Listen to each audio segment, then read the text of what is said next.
You know what it is. Have to sync, I understand. Yeah. So how you doing? I'm doing well. Enjoying myself here in Brussels for the first time. Yeah. And enjoying my time in Europe a lot lately. I'm so glad to see you here. That's kind of rare, I think. Is it the It's first very time rare. you This is first time that I'm in Belgium and only the second time that I'm in Europe. Whoa, really? All the time you spend in Esport is US only or other countries? Just Europe? Most of the time I was doing things in, of course, North America first and then Asia quite a lot. Well, really? Yes. In Korea, I suppose? Some things in Korea, some things in Japan, that type of thing. Japan for Tekken? Tekken and for Street Fighter, Capcom Pro Tour and all Capcom events a while back. Wow. Let's go back quite a while in time and get back to the first days. You started, did you start as a player or a TO? So originally, I used to play. I always loved fighting games since I was very young. Street Fighter 2, when I was not even a teenager, Street Fighter 2 released, I would go to the arcade to play all the time. And ever since then, I really loved fighting games. I would, on my computer, go download KOF ROMs and play KOF. With KOF? And, well, really, I started Street Fighter 2, but KOF was one I liked. The first game that I had success in as a player was Multi Blood. And that was way before there was Actress Again. Just regular old Multi Blood, Type Lumina, and Current Code and all those games, and I really enjoyed them a lot, and that kind of helped me get into the community. Eventually what happened is because Multi Blood was a smaller community compared to Street Fighter, Tekken, and many of the others, there weren't that many people that cared about recording matches for it or throwing bigger tournaments. People just played it for fun. So I felt, why not? I'll do some tournaments and some things like that, just giggling around because I wanted to try to get better. And that introduced me to people in the greater fighting game community on the East Coast in general. But when you started, did you have knowledge about the stuff to use, the capture card? I think back then you still had the three chords, right? The yellow, white, and something red. like that. When I started, I had the old Dazzle capture card. That's exactly what you're talking about. It's composite, just yellow, white, red, and that was what I had. I didn't have real cameras. I had little web cameras, just USB that I would plug in and I would use them. And I didn't really know a lot about streaming, but I had a lot of technical expertise because before that, most of my work was in information technology, IT work. Oh, okay. So it was easy to translate that knowledge into learning about how to stream. And I found streaming more rewarding than the work I was doing at that time. So eventually, I chose to go full-time in live streaming. Okay, and in which year are we talking about? We're talking about, I don't even know anymore, 13 years ago, so at least 2010, around there, 2009. That's a while. So you've seen quite a lot of players, right? Yes. In different games too? And all over the world. Wow. And what's the game you started with? It was Multi Blood or KOF? Multi Blood was the game I would say I started that I was good in. You were Multi good at for sure. But I enjoy currently modern era Tekken quite a lot. Tekken 7 I play all the time, and I play a lot of Street Fighter as well, the new release. Is it the Tekken 7 or you always played I played Tekken since Tag 1, but I was not very good. I didn't face off against what I would consider good players until Tekken 5. Okay. And you started booming with UMVC 3, if I remember correctly. Marvel 3 was very big for me. Wow, there were a lot of players. The when's Marvel, there's a big hype. How is the game right now? What's going on with the game? Because it's been like quite a time, and nothing happened. No announcement, nothing. Is this something that will come by later? Do you have infos on that? So I don't have any particular knowledge that most people don't know, but of course I follow the Marvel community as a person that played quite a lot. There was a period of time where Marvel Infinite was released, and that was the new Marvel game. And when Capcom slowed down on doing Marvel tournaments and Marvel events officially, that kind of slowed down the entire franchise. However, in Florida, there's a streaming team, Tampa Never Sleeps, and just like I do, they really love Marvel. The guy that runs it, his name is Tong, and he's a whole CAGR player that played for a very long time. When I used to stream Marvel 3, often he was at the events too, playing and competing and showing what he could do. Now Tong has his own stream team, and they do Marvel all the time. So I would say that they were at least one of the, if not the major catalyst, they were one of the major catalysts to bringing Marvel vs. Capcom 3 back, because they would do anything to make Marvel work. They would have, since Marvel 3 does not have rollback, they'd have like parsec tournaments and let people connect to a server just to lower the latency and whatever they could do. And they've even had mod tournaments, playing with the mods and having fun with them and different colors and things like that. And they're really playing it for the love of the game and streaming it for the love of the game, just like I did. I know you're really a humble guy, right?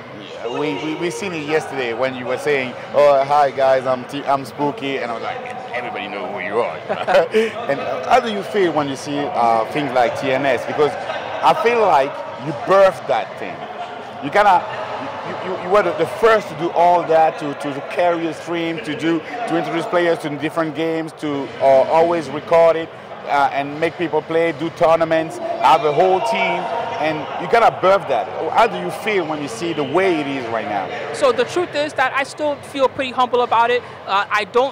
Yes, it's true that I was one of the early adopters of live streaming and pushing fighting game tournaments and events. But I don't think it's something that's unique. I think anybody that has a pretty good technical expertise can kind of watch what I'm doing and they can get an idea and figure it out. Yeah. But I do appreciate that even though I don't hype myself up about it too much, I do appreciate that in almost every major Twitch fighting game stream, okay, if I go in there, I'm moderator immediately. Yeah. And some of those streams I don't even talk. So I go in there and maybe I haven't been in this person's stream 3 years, okay? I go in there and I'm a moderator right away. And that's just how it is. And that tells me that all those streamers, okay, even if I don't watch the streams all the time, they're thinking about me right away. They're like, oh, I have to make Spooky a mod because if he ever comes to my channel, I want him to be happy, right? Yeah. And that's something I can appreciate. I love that. They have to give you your flowers. When you started, there were other people. You said you were one of the first. There were other people with you. So the major early streams were I Play Winner, NorCal, San Francisco area, Level Up Series, and that was LA area. And then I would say there was me, and I was East Coast, so New York, Tri-State, that area. And those were the early, at least USA, the early streams that had a lot of big success were those three. And the other guys, they stay they still in that, or they? So I Play Winner, the guy that runs it, he's no longer around because he's working for, I think he works for Riot now. He works for a big company. He's industry now. For a while, on the CalCard Pro Tour, he was the main streamer for CalCard Pro Tour. Since then, he's moved on and he's done many other things. Level Up Series is also still around. They used to stream Wednesday night fights all the time, but now they're slowing down, and Via is trying different things, but it's still one of the most popular streams that you can find in the USA. Perfect. And did you think all that would be bankable at one point? You see that you could live, make it a living. Did you think that? Did you know that? Did you believe that? How did it happen? So no, I didn't really have an idea that I could make money doing this or that I could make it self-sustainable so I could do it forever. I was just doing it just for fun, But sometimes it turns out that, you're pretty good at something. And I'm not saying that I'm the best that there ever was, but I'm saying that I was pretty good. I have a long catalog of events that goes back 13 years, and there's some of the best fighting game tournaments that you can ever find. And even if you go to some of my oldest footage, okay, and you watch it now in 2023, it's still watchable, which shows you that I always had from day one at least a minimum level of quality. I took a look on your website, and there's a part with videos, all videos. And there is a number of pages. It was like 817. I was like, wow, that's a big catalog. To be honest, I don't use the website very much. It's just there because someone, of course, is going to look for teamspooky.com to see what's there. So mostly that website is just to push people to the Twitch or to the YouTube, of course, to check them all out. But yes, I'm very happy with the amount of footage that I have. And I'm also happy that thanks to YouTube and Twitch and the other places, that a lot of it is preserved, that you can still watch it so many years later. Yeah. And what is the thing you're most proud of when you see how Esport is going? Because back then, I feel like it was still niche, and I feel like fighting game community is kind of taking a big place in the Esport side of things now. What do you feel when you see the community out? When I see everyone else and what they're doing, the main pride I feel is because I wanted to see a day like this, okay? A long time ago, one of my favorite events was called Tekken Crash. And it's a Korean Tekken stream that they used to do on television. And some of the same players that we see nowadays in Tekken, Knee and JDCR and many of the killers were all a part of Tekken Crash. But Tekken Crash was a contained thing, mostly in Korea. The Tekken community knew about it and they watched it. But Tekken Crash was kind of my original inspiration. I saw what they were doing and I said, wow, this looks really cool. Wouldn't it be awesome if at every fighting game tournament it just somehow looked kind of like this? And nowadays, I would say it doesn't really matter what tournament you go to, whether it's here Brussels Challenge with the 600 plus people or your smaller regional events, each one has a stream that kind of rivals what you used to see on Tekken Crash. And they care about their production, there's commentary, sometimes there's multiple languages and multiple streams, and people are really putting in a lot of work to produce something that, to be honest, I know that you don't make a lot of money doing it, but they're putting on something that they love and that is helping them out and making them feel like a better person in the world. And, you know, it's really great to see. And right now it's the perfect time because I feel like people play the game. Yeah, there are more players. It's more, people know more about esport, fighting games, and you still have the tools are less expensive. So it's affordable to build a stream. Before you had to have a lot of, even the desktop had to be expensive. Now with a simple laptop, you can use Elgato, everything is known, and you have a lot of YouTube that explain things. So I think that's the perfect time to start something like that, and that's great.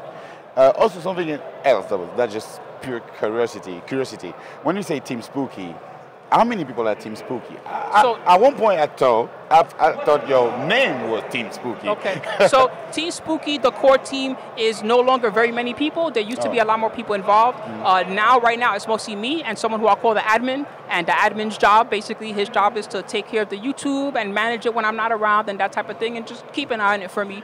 But mostly now, I work with Tenno Productions. And Tenno Productions is the stream team that handles Evolution, of course. They're a big part of the Tekken World Tour, and they're part of several of the events that we see. So oftentimes, in the background, you may not notice it at some of the major events because it's all different streams, right? But really, the core crew that handles it is our crew, Tenno Productions. Perfect.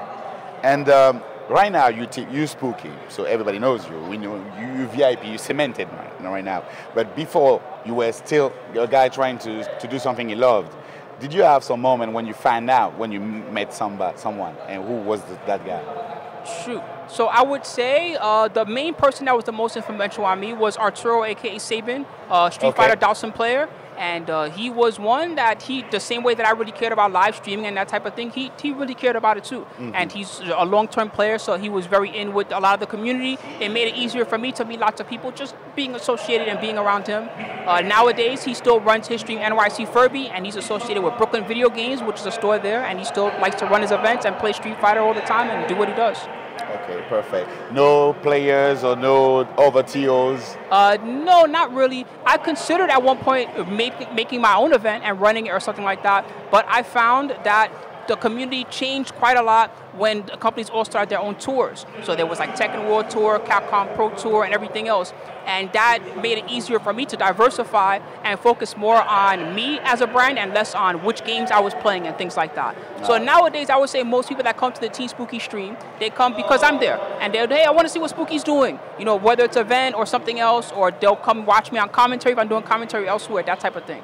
That's great because it can translate in any games you try. Right now, you focused on Tekken because you are the ambassador of Tekken. So for this event, Brussels Challenge, yes, I am a Tekken ambassador. The Tekken ambassador is a core team. There was Giuna recently. There's also Spaghetti Rip, Rip.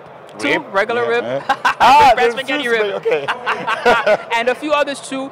Many of them are also a part of Tenno Production and Tenno Media, and it's an amazing idea and it's very cool. The idea behind it is that we're going to travel to all the challengers events, the masters events, and everything else, and show the world what it's like to be a Tekken player, not just the player experience at the tournament, but what it's like to be in the city of Brussels. What it's like to eat here. What is the weather like? What's the travel like? How does it feel to be a player no matter where you go all over the world? And the idea behind the Tekken ambassador is to show that to people and show them that it's a welcoming thing and get them interested in joining the tour, especially once a stop comes local to them. Okay, so walk in the player's shoes. That's why you do vlogging and stuff like that, so people to feel connected to the scene and see how it happens. All right, and other things too. That's kind of a tough question. Curiosity again. You've seen so many communities. You see so many games. You've seen so many players. Which are the ones that you like the most?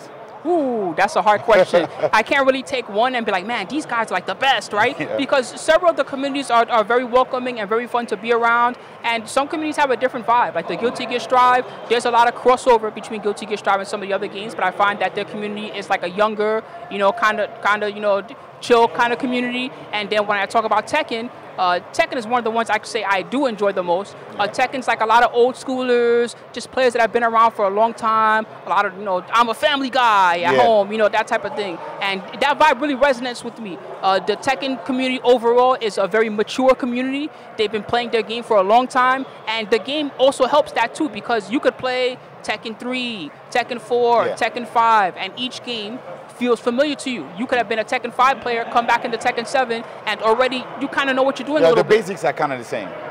Exactly.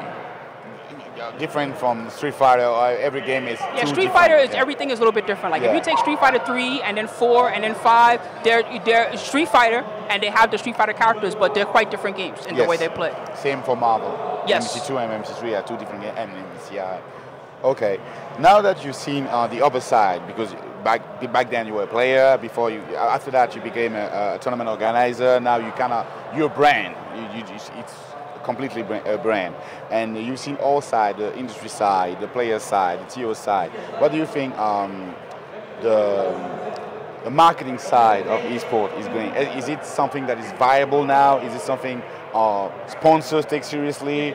Do you think I say administration, the country, the public money is invested in esport? Do you feel like we have a future as something you can do like a regular sport? Have a club, become a salary guy of this industry? So I think that we have made a lot of progress in this area. In the last year, unfortunately, quite a few of the player teams collapsed. And so you find that many players that had a sponsor and were able to travel can't travel as easily.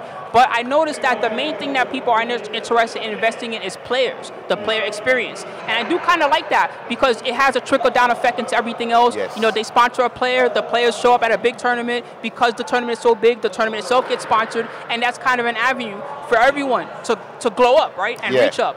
But that being said, I think part of the problem right now is that there are potentially some interesting sponsors that may not even realize how they could be associated with the FGZ. A perfect example is that I see you have a nice Rode mixer over here on the desk. Rode equipment is very popular among streamers. Yes. Sony, of course, people use the Sony cameras all the time. Sony does sponsor some events with their monitors and things like that, but that's another example. I think that if more industries realized how much of their stuff we were using, they'd be more interested in sponsoring, just because, you know, you can say something like, hey, you know, buy this Rode mixer and it's going to be the same as what the streamers use when they do the big events, that type of thing. Is this something we should we should work on? Do we have to go to these companies and make proposals? Maybe. That's never been my biggest strength, is going to a big company and just saying, hey, here I am, I'm Spooky, this is what I do you want to be involved in that? But I think that's the biggest thing that could help, right? Is if we had someone who was really good at creating those opportunities for the big streamers and the big events, that would probably help the most. Or like I said, we just need someone that's smart to keep an eye on it and see what's going on and be like, hey man, how come we're not supporting this thing? It involves all these people that, you know? Yeah, because we're big enough now to be interesting for them. And there's a lot of KPI we can show that is really interesting for companies. And I feel like if we search enough, we're going to find somebody that can have the talk with these companies. And here, sometimes when you do events, you have the city that helps with the room, the place, the venue, or a little bit of money, or some marketing, communication, and stuff.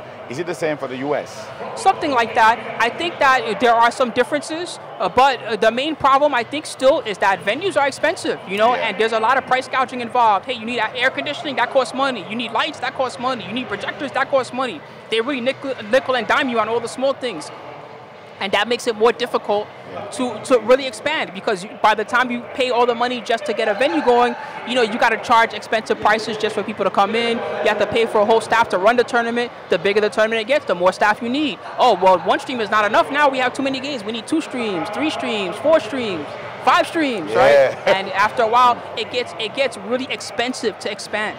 And it's not something that generates so much revenue that you can recoup that so quickly. So we still see a lot of tournament organizers that they're running at a deficit, or they're just treading water, breaking even the entire time. And what do you think we should do? Is it something we should do? You have to raise prices, go to sponsors? What do you think is the solution for that? It's a difficult problem to solve. I think that it would be nice if there was some type of cross thing that could happen with the venues. I know with hotels you can have a deal and say, hey, if we get enough rooms, can you make things cheaper for us? That type of thing. But that only goes so far, right? There needs to be a little more than that, and it's not a thing that's easy to solve.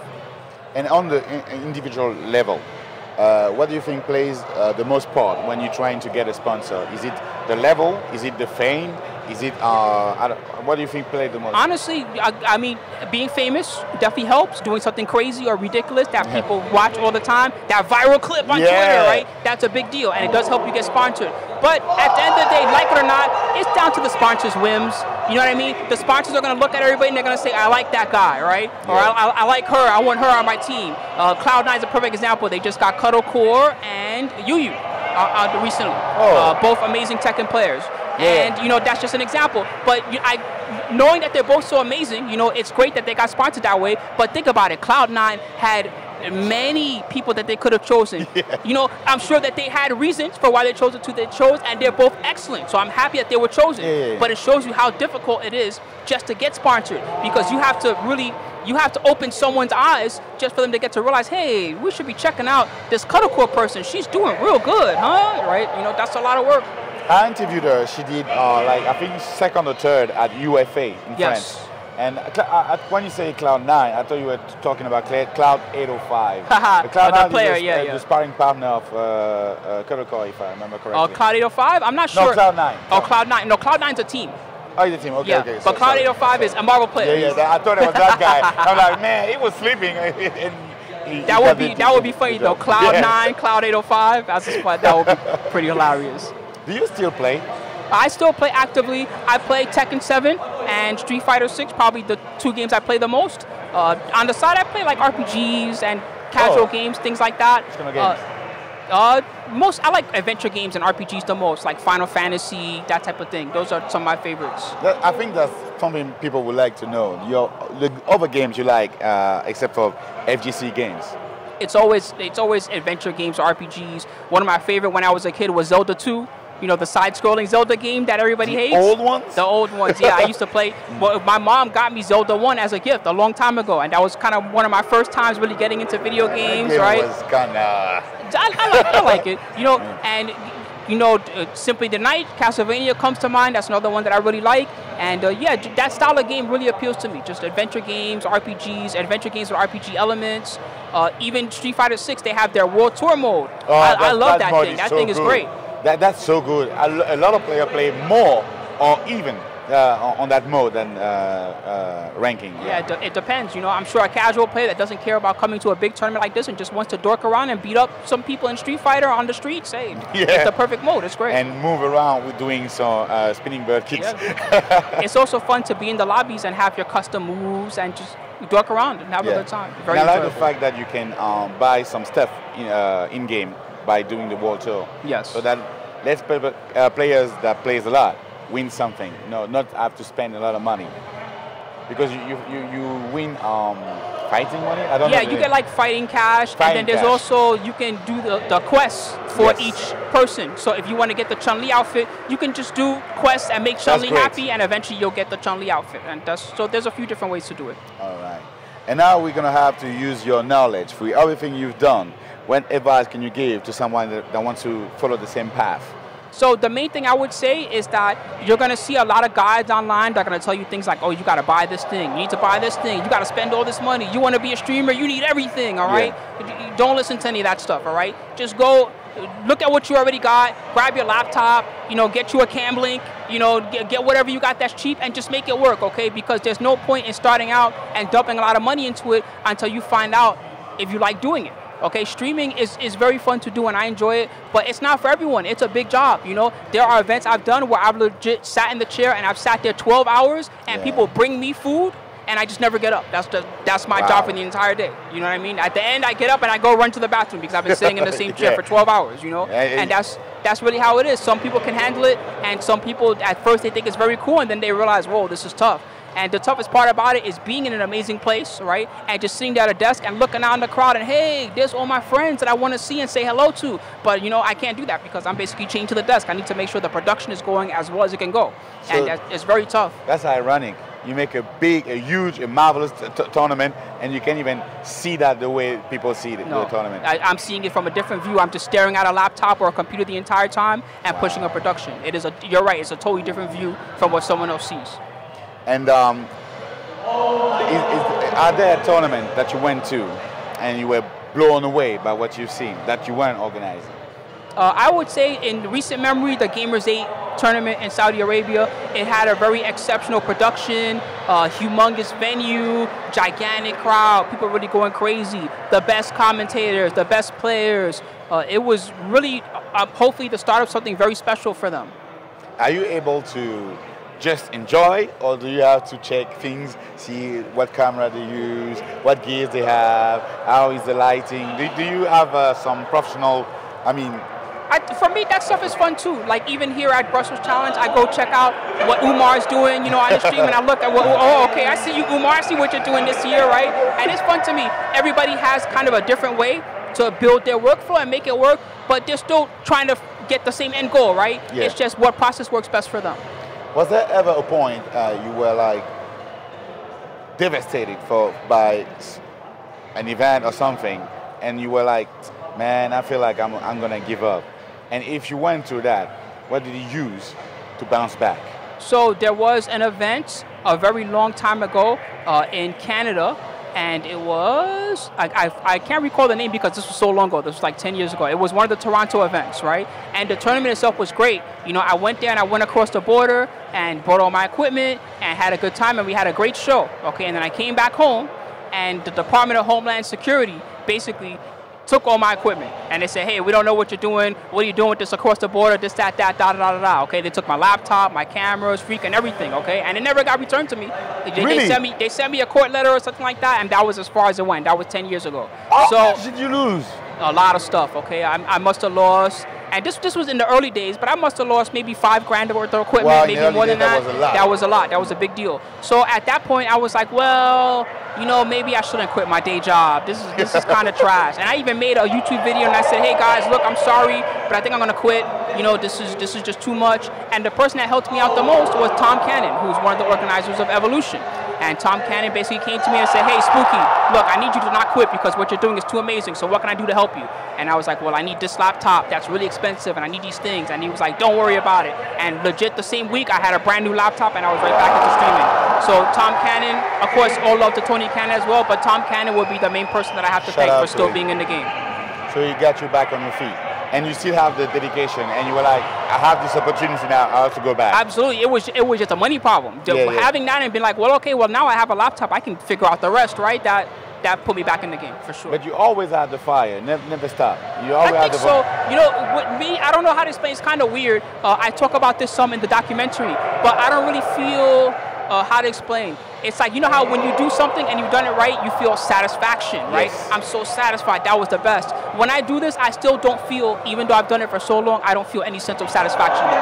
And that, even to me in my mind, that says, oh, I need to work harder, or, this still isn't good enough. It needs to be even better than where it is. You're really hard on yourself. Yes, and I am pretty hard on myself, but the truth is that even though where we are in the fighting game community is so much better than it was 10 years ago, it still could be much, much better. That's the crazy part. And that's why I look at it like that. So he never stops? No, I don't think so. There might be a day 10 years from now that I'm satisfied, but right now I'm not even close to satisfied yet. When you looking back, kind of satisfied with what you accomplished, right? At least that. Oh yeah. If I compare it to like my first few streams to the streams now look quite professional. Even my house streams where I'm at home dorking around, you can watch that stream and it almost looks like a sitcom type of thing that you would watch on old TV or something like that. So I could say that I'm happy with the level of the productions themselves, but still no satisfaction there. It could still be even better.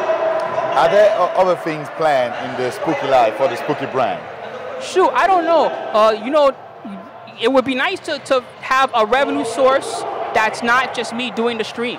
Whether it's like, I know recently Twitter has made it so you can make money doing Twitter tweets and that type of thing, or Instagram or something like that. I would like something that kind of can, clothing brand, maybe selling some clothes, something that keeps kind of income coming in so that I can do different things and not just be stuck thinking from one event to the next, Yes. Because I'm in a place where I'm okay right now, but if the economy gets really terrible or if things just slow down in fighting games for some reason, after a while you have to find something to do because it only makes so much money, right? Yeah, and everything you do, you have to stay hands-on. And sometimes it's good to have something passive revenue, where you can sit back. Pretty much. And the brand would be really great. I think people will buy the spooky shirt. They used to buy some of the old ones, but my thing is that I'm not really good at being even though the stream itself is very fun, I'm not really good at being a creative person. My strength is more in being a technical person. Yeah. So I think that I need someone that's really good at the creative side to help me reach that next level. Maybe in the next years we're going to see this side happen, a partnership with a creative guy, and I look forward to it. And I look also forward to see you back in Europe for other things. Yes, absolutely. UFI is coming. I would like to go if I can. Oh, that would be great. But we'll see. I do have plans to come back to Europe. Some of it might be dependent on the Tech and Ambassador program and if they would like me to come visit more of the events. But I would also try to find some of my own time just to come maybe do like a Europe tour and stay here for a few months and start at one country and just work my way through all the countries the way a backpacker would and, you know, end up back home when it's all over. Did you try? When did you arrive in Brussels? I was here since late Tuesday night, Wednesday morning. Did you take time to visit? Yes, so the main places that I visit here were Grand Place, yeah. Nearby to us, very amazing. There's also the Royal Gallery, where you can do a lot of shopping and that type of thing. Those were the two major places that I visited outside of here. I also got some food and checked out some of the restaurants, things like that. How was the food? Delicious. You know, in Belgium, there's a lot of high-class European specialties, but also you have your own local specialties. In Belgium, you're very good at sweets, chocolate, and waffles. So we're famous throughout the world. And also, as far as food goes, you know, Italian specialties are very good, but local specialty, of course, Belgian fries. The fries here are amazing. Even throughout the rest of the world, as soon as I send a picture of the fries, they're like, whoa, those fries look like the best fries that I've ever seen. And that's how it is here. I mean, I'm from France, but they even do bread with fries. Yes. And they call it a mitraillette. Mitraillette is like an AR. The name is funny. Yeah, just basically like a fry sandwich, huh? Yeah. All right. No, sandwich with fry. Well, a fry sandwich. Yeah. I'm so happy to see you, and I hope you're going to come to France too and see the scene is really developing. Yeah, I would like to go to Paris for UFA and see what it's about. I've never gone before. Okay. Looking forward to see you there. And thank you for this interview. Thank you for the knowledge and the infos you gave. We like to know more about you and see what will be happening in the upcoming days. And I hope you're gonna, follow up on the idea of the T-shirts, because I'll be rocking the spooky shirts. Thank you. Okay, thank you. That was Isoudw, straight from Brussels Challenge, with Spooky that blessed us with his presence here. And that was the Isoudw Podcast. I hope you enjoyed, and I wish you a great day. Bye.